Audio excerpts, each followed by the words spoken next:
This documentary is about the history of YouTube, from beginning to now, and all the rise and falls it has taken to get to where it is right now. YouTube is the world's most popular online video site, with users watching 4 billion hours worth of videos each month, and uploading 72 hours worth of videos every minute. Since its inception in 2005, YouTube has grown from a site devoted to amateur videos to one that distributes original content. Before February 14, 2005, very few people have ever heard of the name YouTube. It was founded by former PayPal employees Chad Hurl, Steve Chen, and Joel Carmen. The idea was born at a dinner party in San Francisco about a year before the official launch. YouTube launched its beta site in May 2005. It was open for uploads on April 23, 2005. And the first video so here we are ever on YouTube was a video called Me at the Zoo, cool thing which about showed these guys co-founder Joel is that Carmen they have at the San Diego Zoo. really long fronts, and that's cool. And that's pretty much all there is to say. Like many technological startups, YouTube was started as an angel-funded enterprise from a makeshift office in a garage. In November 2005, venture firm Sequoia Capital invested an initial $3.5 million. Additionally, Rolf Boss, a partner of the firm and former CFO of PayPal, joined the YouTube board of directors. In April 2006, Sequoia and Artis Capital Management invested an additional $8 million in the company, which has experienced huge popular growth within its first few months.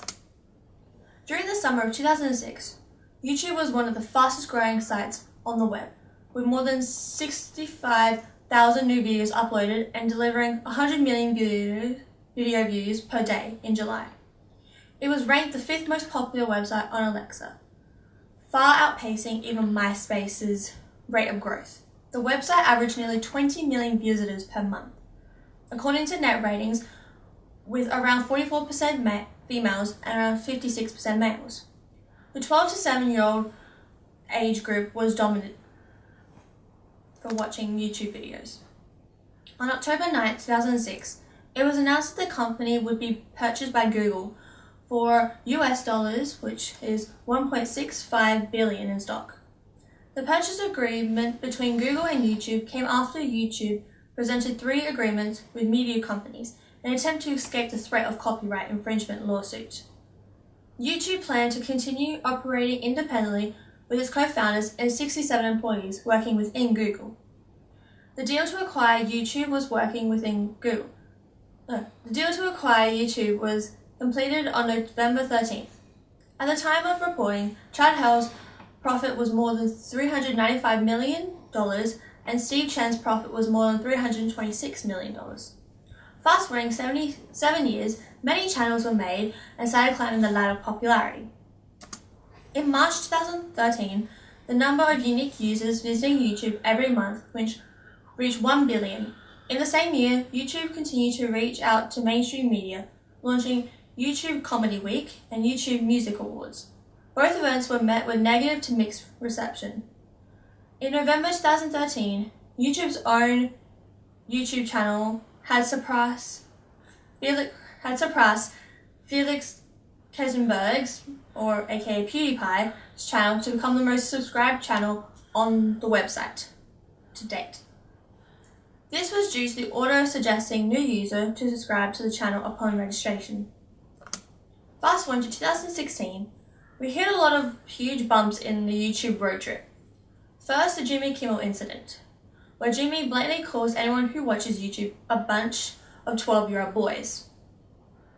3 recent videos from the Jimmy Kimmel Show and YouTube channel where, inspired by the release of the YouTube gaming app, he openly insults people who enjoy watching other people play games, calling us a bunch of 12-year-olds and basement dwellers. Even God himself weighs in, calling us a race of idiots. Roll the clips. We should all be very ashamed of ourselves for failing as parents channel. I'm fighting with a group made up mostly of 12-year-old boys. I've created a race of idiots. The YouTube Gaming Suite. Watch it, dummies. After sparking controversy with his first video, which you can imagine came with the requisite angry defensive comments, the next two handpicked some of the worst, meanest replies to the video, simply adding fuel to the fire. Now seriously, does Jimmy really care about gaming or offending gamers? No. And let's not forget the time that Varsity Magazine and other companies called the YouTubers we love dolts. Whatever that is. Musicians be cray-cray pass, then going on to question the names of prominent digital celebrities without even bothering to Google their names? Or a late-night host in his show openly inviting a comment war with YouTube's biggest subset, expecting the audience to laugh along blindly at all the mean-spirited comments from the stupid gamers. But the bias even exists in subtler ways, hidden in articles that should be about celebrating the stars. Look at the cover of July's Variety magazine, where the top story is listing off the world's top digital influencers. People like Rosanna Pansino, Michael Stevens, Dude Perfect, Ryan Higa, Joey Graceffa, and of course, PewDiePie. And look, you have Felix on the cover, but he's X'd out in spray paint with a foam finger on his finger, promoting his #1 status. It's a weird image. You could write this off as just an artistic choice, some eccentric photographer doing something goofy for a magazine cover, except look at every other one of Variety's covers. Artistically shot faces, plain, simple, beautiful. And then you have Felix, crossed out, dismissed. Think I'm reading too much into this? Well, let me present you with some more evidence and get you to think again. The first time Pewds was mentioned in Variety, the same magazine, was back in September 2013. They called him, quote, a gibberish spouting clown that was bringing Western civilization to a screeching halt. In the article, they call him, and by extension all growing digital stars, dolts, saying that his success and YouTube's success in general threatens to bring about an increasing supply of dumbed down content. And this article wasn't written by some freelance writer. Oh no. It was written by Variety's then and still co-editor-in-chief Andrew Wallenstein. Wallenstein? I don't know. I didn't have time to look up your name. See, it's offensive, right? This is a guy who, you can bet, is having to approve the articles that go into the magazine, and especially the cover photo. So as long as the dolt can sell me magazines, it's okay for me to put him on the cover. But don't worry, I'm still gonna make sure that he's shot in an entirely different way from every other celebrity who's ever appeared in this magazine. Let's see you X out Johnny Depp or George Clooney and see how they like it. Need more evidence? Hashtag Make YouTube Great Again was created in 2016 when YouTube decided to destroy the comment system.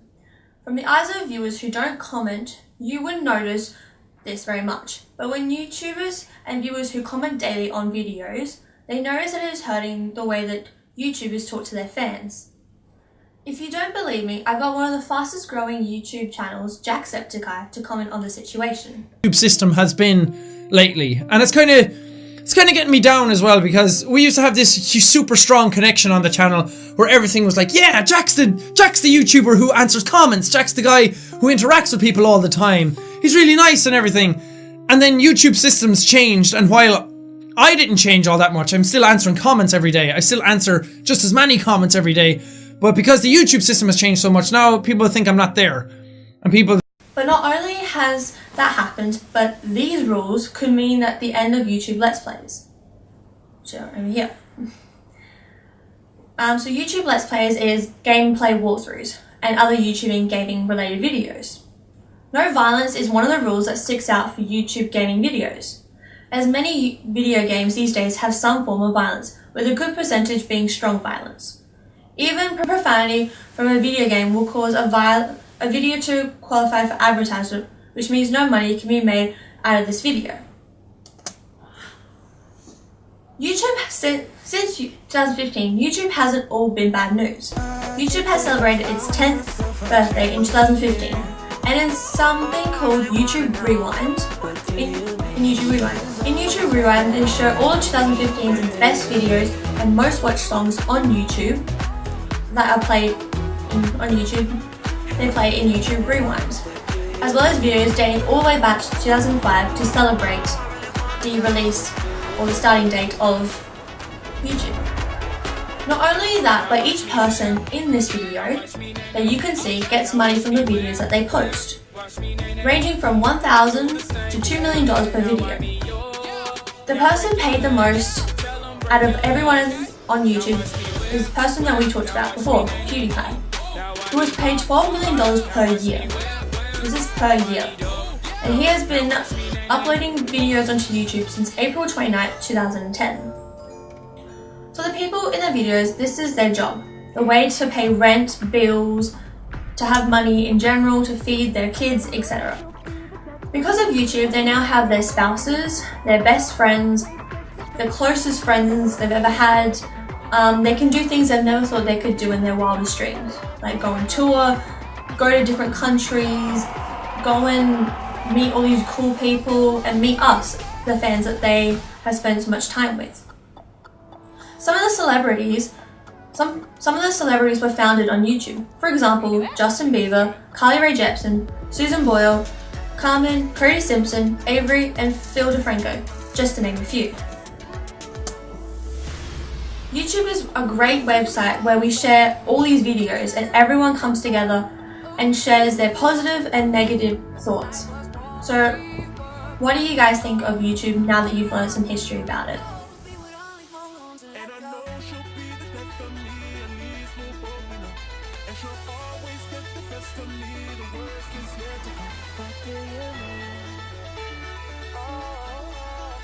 When you nod your head yes, but you wanna say no, what do you mean?